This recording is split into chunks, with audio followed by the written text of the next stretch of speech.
అయితే ఇలాంటివి చేస్తారు.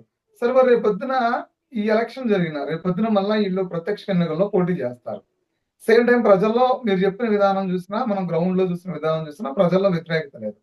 మరలా సేమ్ అదే రిపీట్ అవుతుంది. ఏది 2024 ఎన్నికల సార్వత్రిక ఎన్నికల ఫలితాలు ఇవన్నీ మళ్ళా అదే రిపీట్ అవుతుంది. మరి ఈ రిపీట్ అయ్యే క్రమంలో రేపొద్దున మళ్ళా ఇయ్యే నిందలు మోయాలిగా.